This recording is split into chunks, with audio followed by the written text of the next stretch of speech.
बच्चों, कैसे हैं आप सभी। मैं आशा है कि आप सभी पूर्ण रूप से स्वस्थ होंगे और जो भी आपको ऑनलाइन के माध्यम से पढ़ाया जा रहा है उसे आप बहुत अच्छे तरीके से पढ़ रहे होंगे और समझ होंगे। तो बच्चों, आज मैं आपकी विषय अध्यापक सुनीता श्रीवास्तव कक्षा 7 के बच्चों को हिंदी रीडर में पाठ 4 मुक्ति मार्ग नामक कहानी पढ़ाने जा रही हूँ, जिसे आप बहुत ध्यानपूर्वक पढ़ेंगे और समझेंगे। अब जिन बच्चों के पास किताबें हैं वो अपनी किताबों में पाठ 4 खोल ले और खोल करके बैठ जाए, क्योंकि एक एक लाइन का हम उन्हें अर्थ बताएंगे।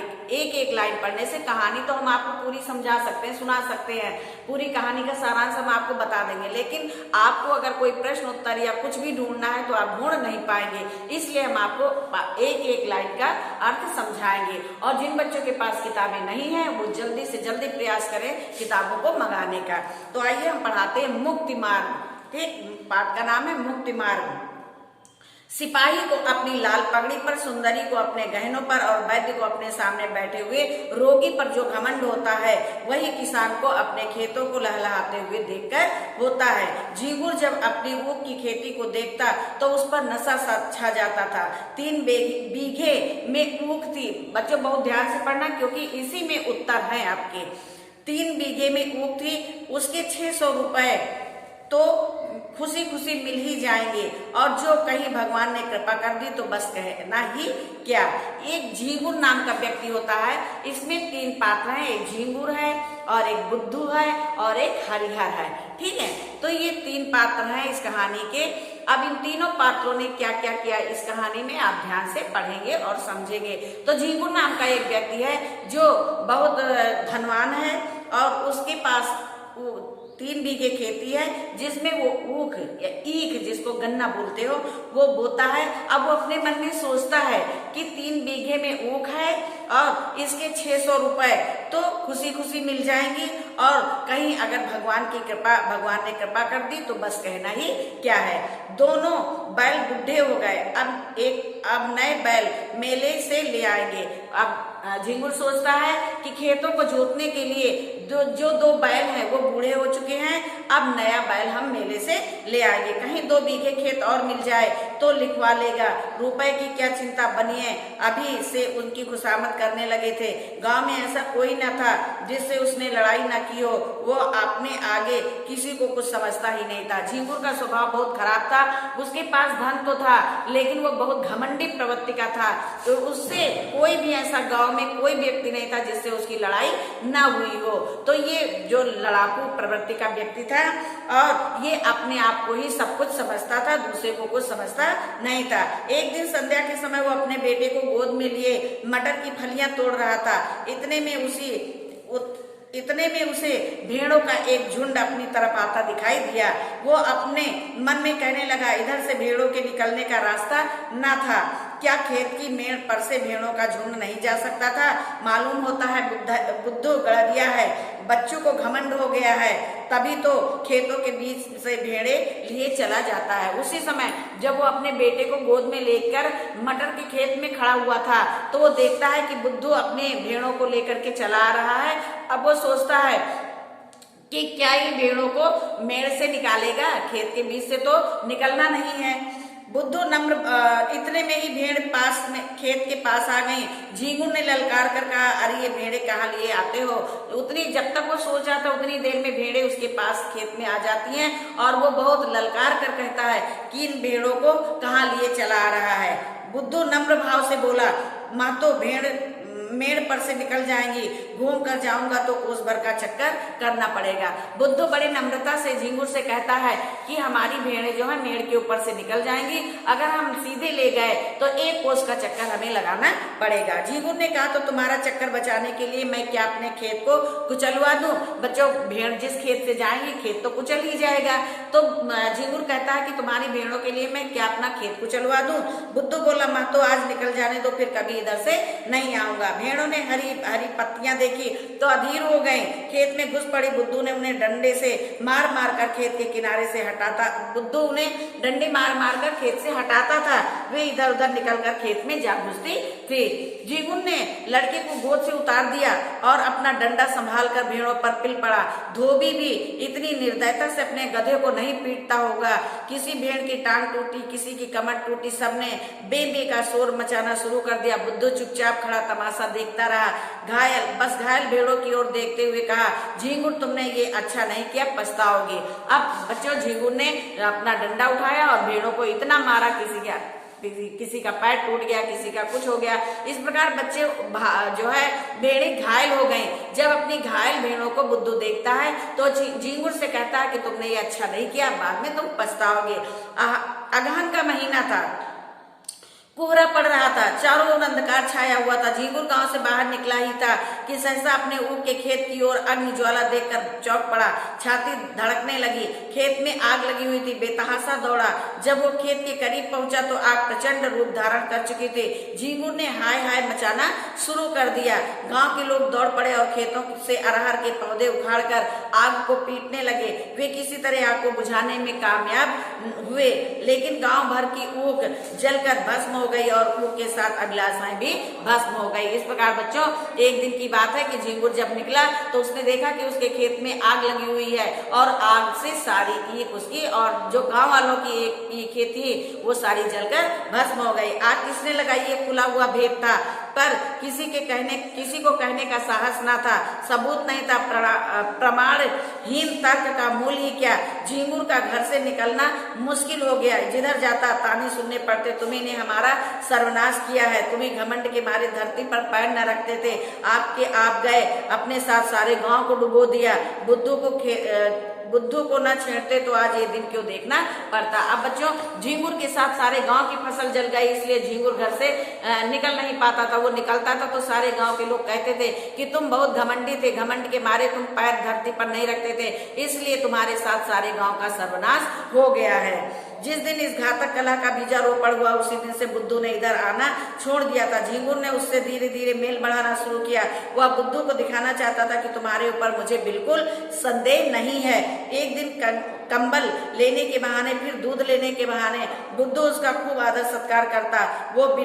वह उसे बिना दूध और शरबत पिलाए ना आने देता।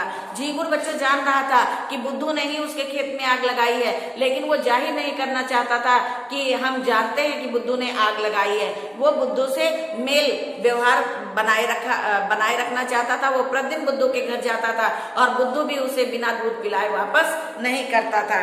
एक दिन बुद्धू ने पूछा, क्यों झींगुर, आप अपने ऊख जलाने वाले को पा जाओ तो क्या करो, सच कहना।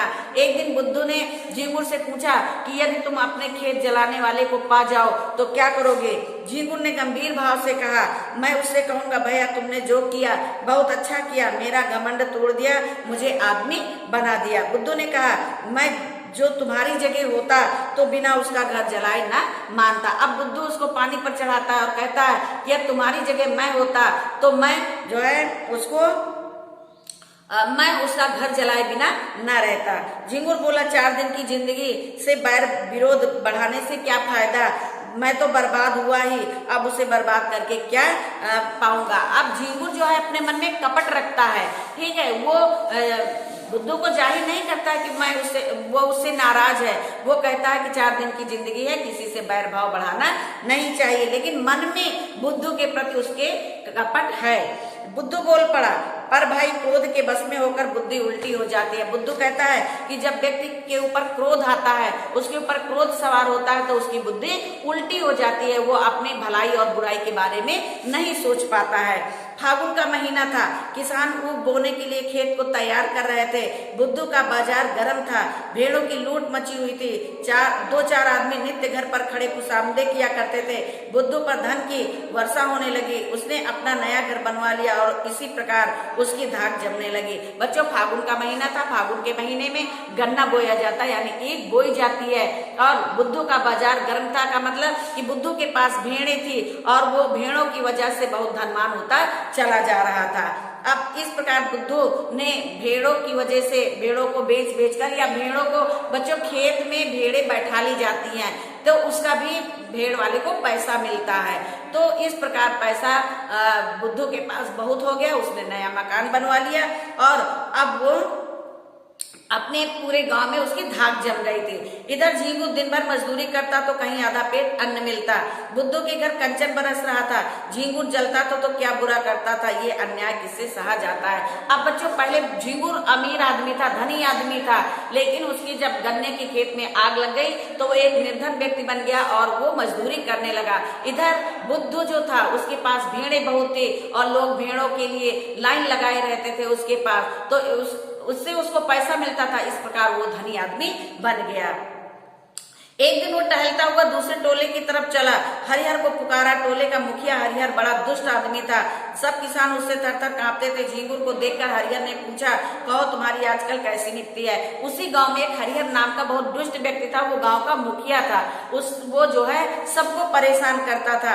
एक दिन जब झींगुर टहलता हुआ निकला तो उससे पूछता है कि आजकल तुम्हारी कैसी निभती है, यानी तुम्हारा निपटारा कैसे हो रहा है, तुम्हारा काम कैसे चल रहा है। झींगुर बताने लगा, क्या निभती है, दिन भर मजदूरी करते हैं तो चूल्हा जलता है, चांदी तो आजकल बुद्धू की है, नया घर बना, भेड़े और लिए, अब गृह प्रवेश की धूम है।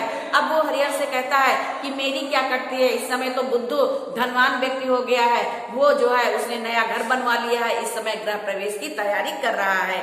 इस पर हरिहर ने कहा, लक्ष्मी मैया जिसके घर आती है उसकी आंखों में सील आ जाता है, पर उसको देखो धरती पर पैर नहीं रखता, बोलता है तो ऐड कर। अब हरिहर कहता है कि लक्ष्मी जिसके घर आती है उसको नम्रता से रहना चाहिए, उसके अंदर घमंड नहीं होना चाहिए। लेकिन यहाँ तो उल्टा हो रहा, बुद्धू के घर लक्ष्मी आई है तो बुद्धू सीधे मुंह बात नहीं करता है। झींगुर बोल पड़ा, क्यों ना ऐठे, इस गांव में कौन है उसकी टक्कर का, पर यार भगवान दे तो सिर झुकाकर चलना चाहिए, ये नहीं कि अपने बराबर किसी को समझे नहीं। झींगुर कहता है कि बुद्धू की बराबर इस गांव का कोई किसान नहीं है, लेकिन अगर भगवान किसी को धन दौलत दे तो उसे विनम्रता से रहना चाहिए।